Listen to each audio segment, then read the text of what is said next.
1261వ సంవత్సరంలో రాణి రుద్రమదేవి తన జన్మదినాన్ని పురస్కరించుకుని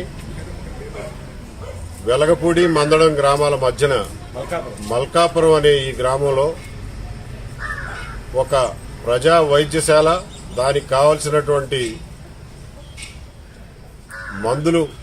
మందు చెట్లు పెంచడానికి ఒక చిన్న దీవి, అలాగే ఈ రెండు గ్రామాల మధ్యలో ఉన్నటువంటి భూమి అంతా ఈ ప్రజా వైద్యశాలని మెయింటైన్ చేయడం కోసం ఇచ్చినట్లుగా రాసిన శాసనం ఇది.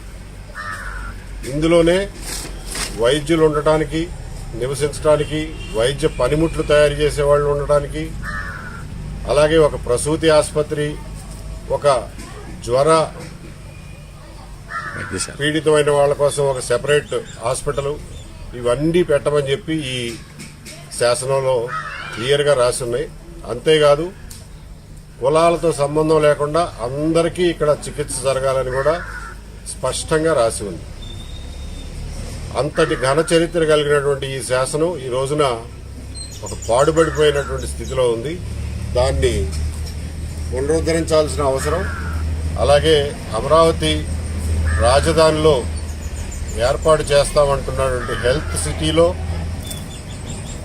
నడి మధ్యలో దీన్ని ప్రతిష్ఠించి దీని ప్రాశస్త్యాన్ని, దీన్ని పురాతనత్వాన్ని ప్రజలందరికీ తెలుసుకునేలాగా చేయాలని చెప్పి మేము అందరం అనుకుంటున్నాం.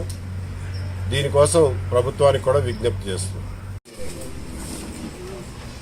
1261వ సంవత్సరంలో రాణి రుద్రమదేవి తన జన్మదినాన్ని పురస్కరించుకుని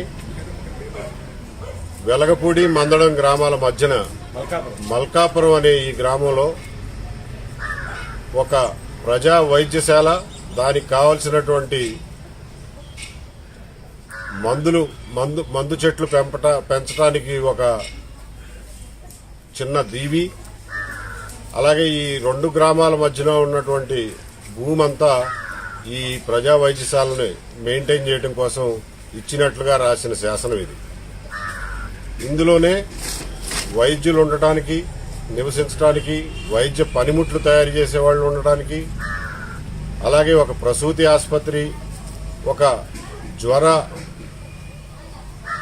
పీడితమైన వాళ్ళ కోసం ఒక సెపరేట్ హాస్పిటల్, ఇవన్నీ పెట్టమని చెప్పి ఈ శాసనంలో క్లియర్గా రాసి ఉన్నాయి. అంతేకాదు కులాలతో సంబంధం లేకుండా అందరికీ ఇక్కడ చికిత్స జరగాలని కూడా స్పష్టంగా రాసి ఉంది. అంతటి ఘన చరిత్ర కలిగినటువంటి ఈ శాసనం ఈ రోజున ఒక పాడుబడిపోయినటువంటి స్థితిలో ఉంది.